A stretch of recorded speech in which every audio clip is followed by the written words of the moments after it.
நீங்கள் 2024 ஏறக்குறைய காவிரியினுடைய நீர் மேலாண்மை வாரியத்திலிருந்து ஒரு 28வது கூட்டம் நினைக்கிறேன். அதாவது அவங்க வந்து மாதத்துக்கு மாதம் குறிப்பாக 2 மாதங்களுக்கு ஒரு தடவையும் மாதத்துக்கு ஒரு தடவையும் கூட்டங்கள் வைக்கிறாங்க. அப்போ 2024 ஜனவரி மாதத்தில் ஒரு கூட்டம் நடக்குது.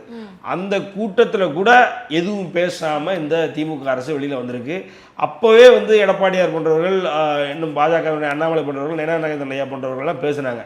எப்படி நீங்கள் ஒன்றும் பேசாமல் வந்திருக்கீங்க? ஏன்னா அப்போவும் அவங்க என்ன சொல்கிறாங்க அப்படின்னா, நாங்கள் மேகதேட்டில் ஒரு டேமை நாங்கள் ப்ரப்போஸ் பண்ணுறோம், அதனால் கிட்டத்தட்ட 1,25,00,000 குடும்பங்கள் எங்களுக்கு வந்து ஒரு என்ன சொல்கிறது நல்லா வாழ்வதற்கான ஒரு ஆதாரம் இருக்குது. நீர் ஆதாரம் எங்களை பேஸ் பண்ணி தானே இருக்குது. நாங்கள் எங்களுக்கான தேவையை முதல்ல பூர்த்தி செஞ்சுட்டு நாங்கள் மீதி என்ன இருக்கோ தமிழ்நாட்டுக்கு கொடுக்குறோம் அப்படின்னு சொல்லி தான் அன்றைக்கும் அவங்க வாதிடுறாங்க.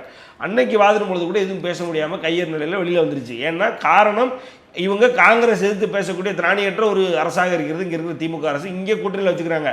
இதே அங்கே வந்து தமிழ்நாட்டு மக்களுடைய இந்த பிரச்சனை, அதாவது இந்த வாழ்வாதார பிரச்சனையை அவங்க எப்படி டீல் பண்ணணும்னு தெரியல அவங்களுக்கு. ஏன்னா பேச தைரியம் இல்லை. இன்னைக்கு காங்கிரஸ் வந்து நம்ம கூட்டணி விட்டு வெளியில் போயிருமன்ற ஒரு தயக்கம், ஒரு பயம்.